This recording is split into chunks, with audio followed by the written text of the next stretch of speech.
Structure of atmosphere कि हमारा atmosphere का स्ट्रक्चर कैसा है, उसमें कितनी लेयर है, लैप्स रेट क्या होता है, सब कुछ हम सीखेंगे एक इस इमेज से ही। सिंपल इस इमेज से हम सब कुछ सीख लेंगे। तो चलो शुरू करते हैं। तो हमारी जो पहली लेयर आती है वो है ट्रोपोस्फियर। ट्रोपोस्फियर जो कि ग्राउंड से लगभग 18 किलोमीटर तक रहती है, लेकिन इसकी एवरेज जो विड्थ होती है वो होती है 13 किलोमीटर। क्यों? तो इसका रीज़न है क्योंकि ये हमारा अर्थ सरफेस है, ठीक है, और ये है सन, और ये इक्वेटर है, ये पोल है। तो जो सन की लाइट है तो वो इक्वेटर पे तो ज़्यादा रहती है और जो पोल्स है वहाँ पे कम रहती है।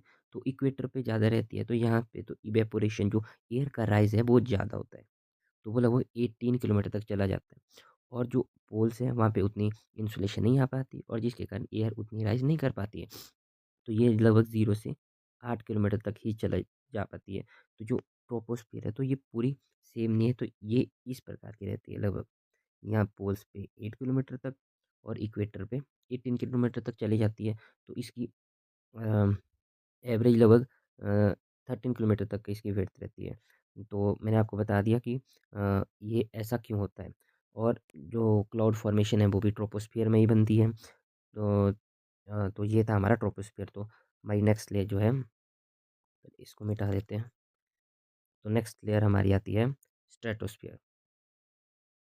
स्ट्रेटोस्फियर, तो स्ट्रेटोस्फियर के बारे में हमारे लिए जानने वाली जो चीज़ है वो है कि स्ट्रेटोस्फियर में रहती है ओजोन लेयर, ठीक है। ओजोन लेयर रहती है और जो नॉर्मल एरोप्लेन्स वगैरह है वो सभी इसी लेयर में चलते हैं, क्योंकि इसमें ना कोई क्लाउड फॉर्मेशन रहता है, मतलब एक प्रकार की स्टेबिलिटी की कंडीशन रहती है। तो कोई दिक्कत नहीं आती है यहाँ पे एरोप्लेन को मूव करने में।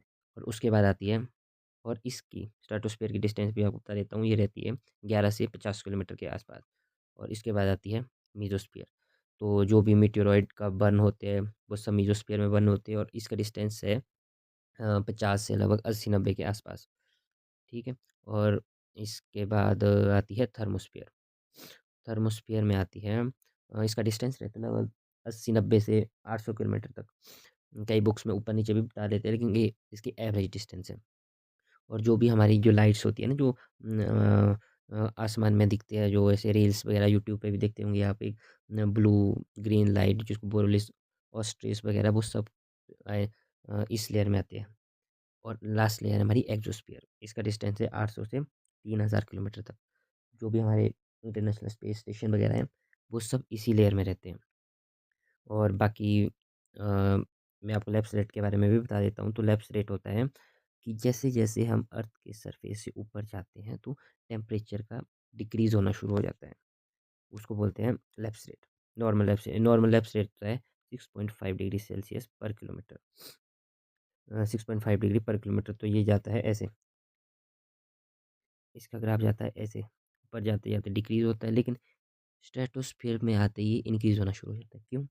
क्योंकि यहाँ पे होता है ओज़ोन का फॉर्मेशन। ओज़ोन के फॉर्मेशन के कारण यहाँ पे लैप्स रेट घटना शुरू हो जाता है, टेम्परेचर इंक्रीज़ होना शुरू हो जाता है।